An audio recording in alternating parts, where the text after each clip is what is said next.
Publicada no Diário Oficial da União no dia 28 de dezembro de 2012, a Lei 12.764 de 2012, Lei Berenice Piana, institui a Política Nacional de Proteção dos Direitos da Pessoa com Transtorno do Espectro Autista. A lei leva o nome de Berenice Piana, mãe de um menino autista, hoje com 19 anos, que desde que recebeu o diagnóstico de seu filho, luta pelos direitos das pessoas com autismo. A lei concede ao autista os benefícios legais de todos os indivíduos com deficiência. Aqui no estúdio, eu converso com o juiz de direito do Tribunal de Justiça do Distrito Federal e Territórios, Álvaro Ciarlini, e com a presidente da Associação Brasileira de Autismo, Comportamento e Intervenção, Lucinete Andrade. Mas antes de começarmos essa nossa conversa, vamos assistir uma reportagem que trata desse tema. Essa concessionária em Brasília vende por mês uma média de 5 carros para pessoas com deficiência. Os veículos recebem exoneração de tributos, um direito previsto em lei. Na hora da compra, é necessário apresentar uma documentação própria. O laudo médico, se ela for condutora, e a isenção do IPI, ICMS, juntamente com as documentações pessoais. No caso, para os deficientes que não sejam condutores, né, o mental, o autista, o visual, eles vão se dirigir à delegacia da Receita Federal através de um formulário específico, né, eles vão pegar as assinaturas dos médicos, né, preferencialmente daqueles credenciados ao SUS, e aí vão dar entrada na Receita para requerer também isenção do IPI e do IOF. Um carro deste tipo na vida de Gisele faria toda a diferença. Mãe de 2 filhos autistas, Andrei, de 9 anos, e Richard, de 7, ela precisa do veículo para agilizar seus afazeres. Mas, mesmo com a isenção de impostos, ainda não foi possível comprar um. Eu não estou fazendo tudo o que eles precisavam, não estou. Porque eu tenho muita dificuldade mesmo com essa questão de mobilidade. Eu não estou dizendo com isso que uma pessoa que tem um carro não vai ter problemas. É óbvio que vai. Mas eu acredito que na questão da mobilidade vai ser bem menor do que quem usa ônibus. A isenção de impostos é autorizada pelo Conselho dos Secretários de Fazenda Nacional, o CONFAS. Cada estado decide se vai ou não conceder o desconto. Mas, às vezes, alguns governos não desoneram. No Rio Grande do Sul, um autista só conseguiu a isenção de impostos para comprar o carro na Justiça. O estado alegou que a legislação estadual apenas isenta o pagamento de ICMS e IPVA aos veículos adaptados para pessoas com deficiência física. Mas o tribunal entendeu que o benefício deve ser estendido a todos os tipos de deficiência. O juiz, verificando a necessidade da pessoa com autismo, todos os transtornos sofridos por ela, percebeu a necessidade dessa isonomia, dessa condição de igualdade e concedeu o benefício a essa pessoa. É um pequeno ponto dentro de um universo muito maior de questionamentos, né? Doutor Álvaro, me permitindo, gostaria de começar com a Lucinete. Quais são os sintomas que identificam o autista? Apenas um sintoma já pode se fechar um diagnóstico? São várias características, né? Então, dentro de um número de características, a criança, o indivíduo deve apresentar alguns, né? Os mais característicos são a comunicação, né? Linguagem receptiva, que é o entendimento que se fala, a interação social, a reciprocidade. Então, esses são basicamente as 3 características que os especialistas mais buscam para fazer o diagnóstico. Aí vem as outras, pode ser que a criança tenha estereotipias, comportamentos de birra, autoagressão, né? A gente fala para ter esse cuidado porque, por exemplo, ao longo dos anos, criou-se um rótulo muito grande em torno desse diagnóstico de ser autoagressivo, de agredir o outro. Então, a criança com autismo ela ficou sendo conhecida como agressiva. Não, é que em alguns casos, e até devido mesmo à falta de comunicação, a criança pode apresentar um quadro de agressividade. É fácil de se fechar esse diagnóstico? Ele acontece muito cedo? Não, não é fácil. Primeiro porque alguns quadros de autismo, a criança ela apresenta um desenvolvimento normal. E, aparentemente, ali depois de 1 ano e meio, ela começa a regredir. Ela pode regredir a fala e começar a se isolar mais. Em outros casos que seriam mais fácil, é possível, sim, bebês, né? Esse já seria o autismo mais clássico, esse que é notado antes do 1º ano de idade. Então, é basicamente isso. A família nota, né, que a criança está deixando de falar, de se comunicar, começa a procurar especialistas na área de audição. É o primeiro especialista que se procura, né? E geralmente esse especialista, esse médico, ele pede para voltar ao pediatra, o pediatra encaminha a criança para um neuropediatra, para uma psiquiatria infantil, para começar a, então, montar o quebra-cabeça do autismo. Doutor Álvaro, qual a importância de uma lei mais específica, voltada para um grupo muito pequeno de pessoas?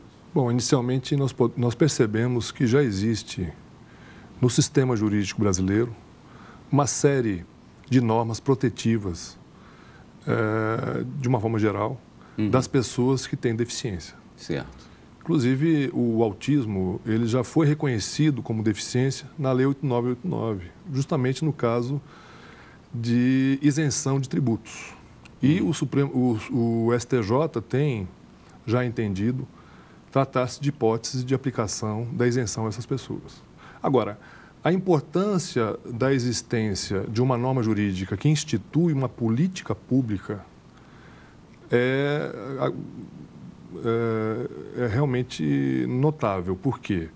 Porque, a partir de agora, nós podemos implementar uma série de programas políticos, uma série de atos por meio de políticas de Estado e de governo tendentes a resguardar esses direitos que já foram reconhecidos, aliás, já foram reconhecidos há muito tempo, né? Nós temos a questão da dignidade da pessoa humana, nós temos a Declaração Universal dos Direitos Humanos de 1948, que já traz uma forte acepção protetiva às pessoas, principalmente às pessoas que compõem minorias. Nós temos também na Constituição Federal um sistema específico que trata de pessoas com deficiência, inclusive para efeitos previdenciários. E também nós temos uma previsão expressa no âmbito do direito à saúde. Portanto, nós já temos uma série de providências normativas em abstrato estabelecidas no sistema. E agora existe uma norma que institui a política pública. Agora, veja, a política pública não pode ser instituída apenas com a lei. A lei, ela dá o primeiro passo. Ela estabelece a política pública, ela institui a política pública e agora precisamos, então, de uma orientação em torno das providências políticas e administrativas necessárias para fazer face ao interesse das pessoas acometidas dessa síndrome. Sinete, a lei está com quase um ano de final de 2012. Qual foi a diferença prática na sua vida e dos outros associados? Pois claro, a lei foi um grande passo, né? Até para chamar a atenção, para chamar a atenção. Efetivamente não houve uma mudança por causa da lei, né? Inclusive, assim, para a gente, para a minha realidade de Abraci, da Abraci DF, como nós atendemos crianças em idade entre 12 e 14 anos, ficou a frustração do parágrafo vetado de educação. Né? Da impossibilidade de se negar. Sim, porque é o seguinte, a lei da necessidade de profissionalização, né, da acessibilidade do indivíduo a esses serviços, só que aí nós estamos tentando pular uma etapa, então, porque a profissionalização ela depende de educação. Você dizia da impossibilidade da escola negar o acesso à criança autista, seria isso? Não, está dizendo o seguinte, que um diretor de uma escola que não pode negar a vaga a uma criança com autismo. Só que quando nós falamos de autismo, nós estamos dizendo de uma educação adaptada. É só ter a vaga, é ter condições de receber. Não pode só ter vaga, ele não pode só estar jogado lá no meio, né? Ele não pode estar lá na escola. Ele tem que estar com algumas adaptações. O que ocorre nesse sentido? Por exemplo, vamos falar a nível de DF. A Secretaria de Educação do DF, ela, por exemplo, ela vai instituir a política, a educação para criança com autismo de acordo não com a necessidade daquela criança, mas com aquilo que a Secretaria dispõe, né? que agora mesmo tem as chamadas turmas de integração inversa, ela é oferecida pela Secretaria de Educação até o 4º ano. Aí eu te pergunto, uma criança não chega no 4º ano, ela não se curou do autismo. E aí? Aquele trabalho que a criança, aquele desenvolvimento que a criança conseguiu até o 4º ano, ela vai perder porque ela vai ter que ir para uma turma, né, uma turma normal, uma turma não adaptativa para a criança, e as necessidades delas da criança prevalecem. Então, ficou a frustração por essa questão dessa questão da educação, né? E a gente luta mesmo para a efetivação da lei, porque a gente sabe que lei tem muitas, né? Como nós acabamos de ver na reportagem, tem a que diz sobre também a do LOAS, né? Que é o benefício do INSS, que diz que a pessoa é independente a pessoa recebe esse benefício independente da renda. Mas não é. Isso na prática não existe. Quando a pessoa chega, né, toda mãe, eu tenho 42 famílias na associação, toda mãe chega, ela tem que comprovar a renda perante o INSS. Né? São questões que vão passar rapidamente para as mãos de um juiz, né? O problema desse tipo de legislação é que muitas vezes nós corremos o risco da sedução de instituirmos uma norma que tem apenas um forte tempero simbólico, sem necessariamente estabelecer critérios para que sejam observadas para que seja observada a sua efetividade nas situações concretas. Então, eu acho que essa norma, ela corre esse risco, instituir um sistema simbólico, protetivo. É lógico que nós vamos ter, a médio e longo prazo, algumas repercussões importantes no sistema, principalmente nas escolhas orçamentárias, porque agora podemos estabelecer programas orçamentários específicos para atendimento dessas pessoas, mas se não houver mobilização política em torno do estabelecimento de critérios para a fruição desses direitos, essa lei não vai passar de algo escrito em um papel sem muita serventia. Eu vou para um rápido intervalo. No próximo bloco eu volto com o senhor mostrando o caminho que deve ser seguido para minimizar esses problemas tão sérios. Nós voltamos já com o programa Fórum. Não saia daí.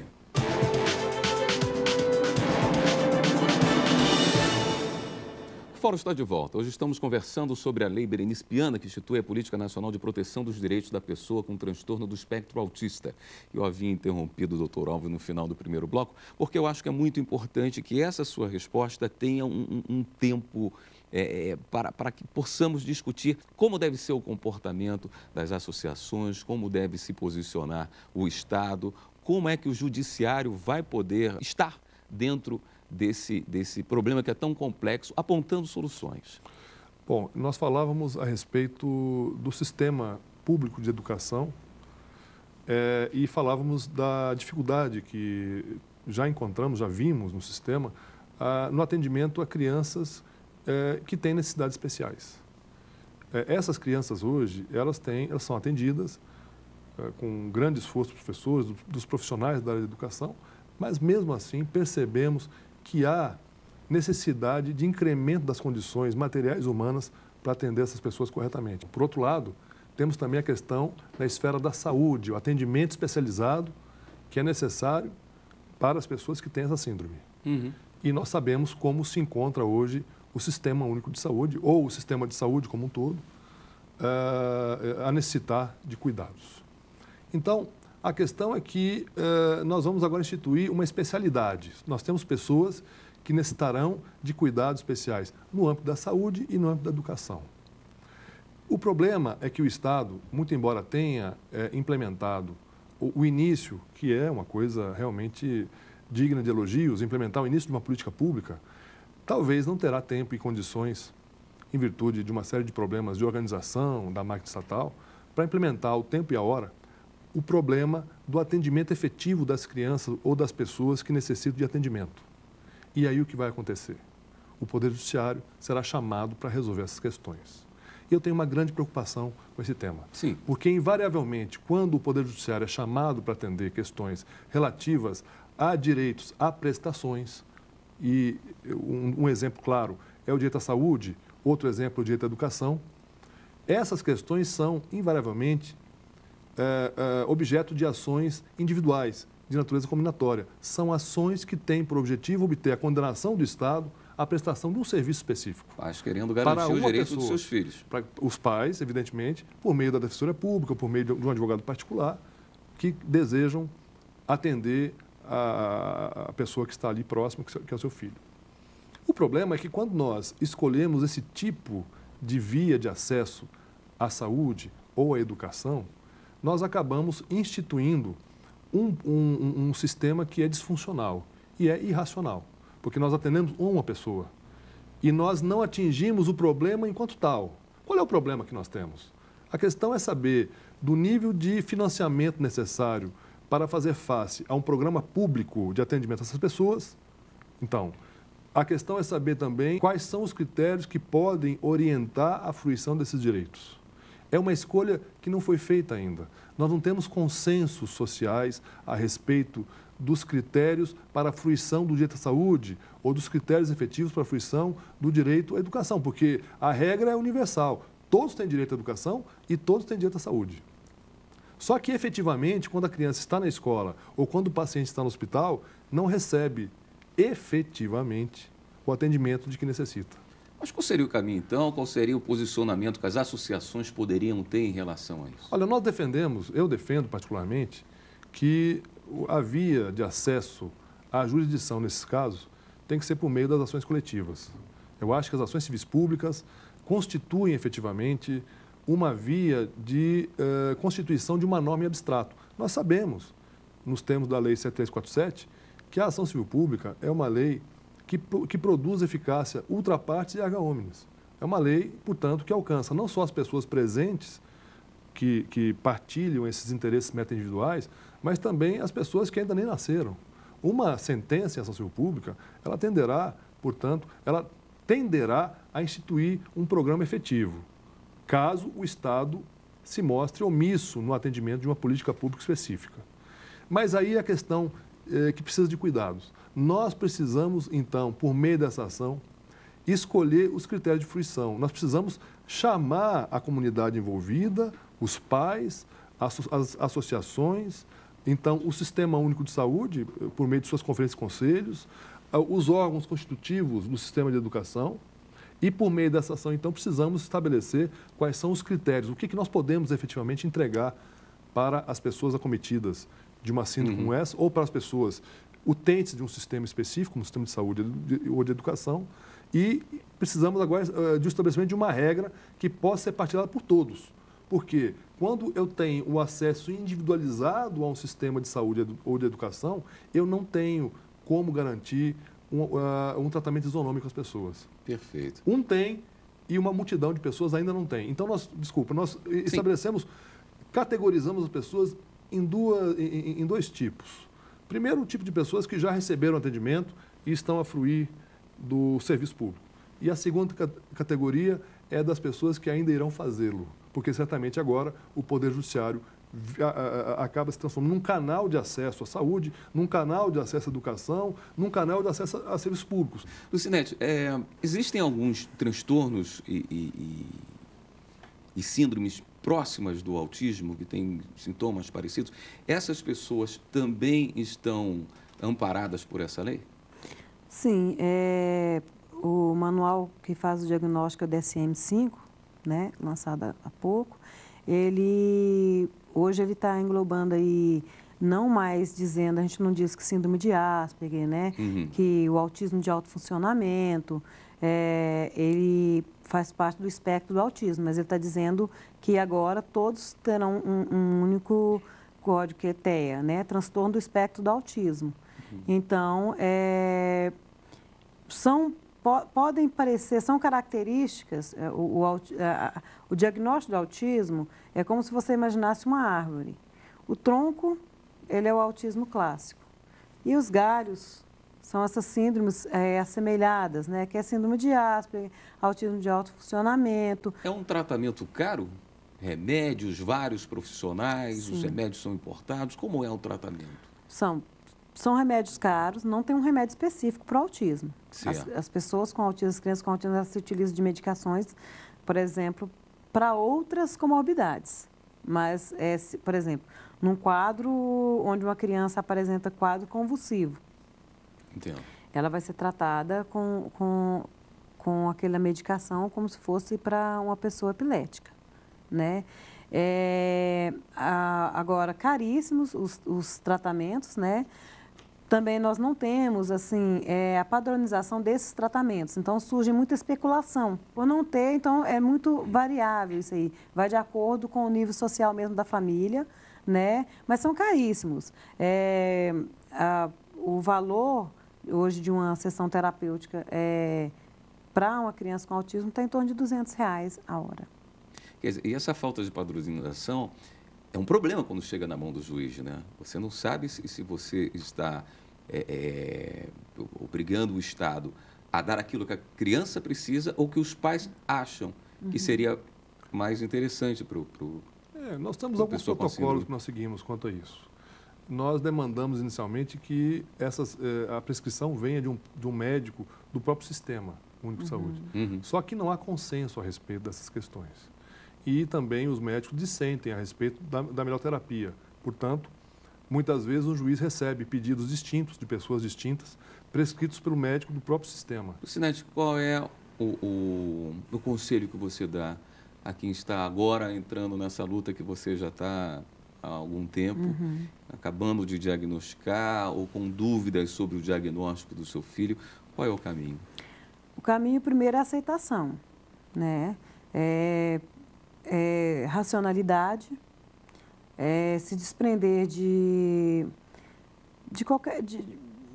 da negação mesmo e começar a efetivamente estimular essa criança, né? Ela é dotada, toda criança. Minha filha, quando foi diagnosticada, não falava nada. Hoje ela é uma criança que lê, alfabetizada, usa computador dentro de sala de aula, mas como nós estamos dizendo aqui, a terapia ela tem que ser certa, ela tem que ser porque uma criança que também ela tem uma carga horária de terapia semanal, a semana toda, que não concilia essas terapias. Então, a criança com autismo não generaliza comportamento. O que ocorre? Ela aprende um pouquinho num lugar, aprende um pouquinho no outro e ela não faz a generalização desse aprendizado, né? Então, o mais correto é a família procurar uma abordagem, centrar nessa abordagem, aprender o máximo que puder, aprender... Aonde? Com quem pedir ajuda? Nós temos já alguns institutos em Brasília que também oferecem algum tipo de atendimento às famílias, né? Procurar profissionais que orientem a família. Para o autismo, aquela velha terapia onde entra a criança e a família permanece fora, não ajuda muito. Por quê? Porque comigo aqui, profissional, meu filho tem uma crise, ela sabe como lidar. Mas, e quando estiver na minha casa? Né? E quando essa criança estiver em crise em casa, como é que essa família vai se comportar mediante aquela crise? Como é que ela vai conseguir conduzir a crise dessa criança? Então, esse tipo de orientação, ele já existe, muitos profissionais já até o fazem, né? O que ocorre é que muitas vezes não há um diálogo entre a família e os próprios profissionais que atendem. Por exemplo, uma família pode chegar para o profissional do seu filho e dizer, olha, eu tenho interesse em estar participando, em estar aprendendo como poder estar estimulando mais em casa. Esse profissional provavelmente vai pedir para que ele entre, vai mostrar o caminho das pedras, no caso. Botar a mão na massa e com vontade. Exatamente. Muito obrigado. Eu gostaria de agradecer imensamente a participação dos senhores.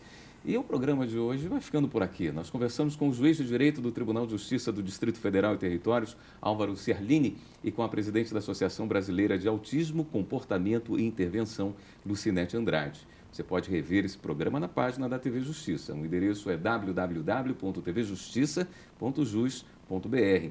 E também enviar sua sugestão aqui para o nosso programa, e-mail fórum@stf.jus.br. Até a próxima semana com mais uma edição do Fórum. Eu aguardo você.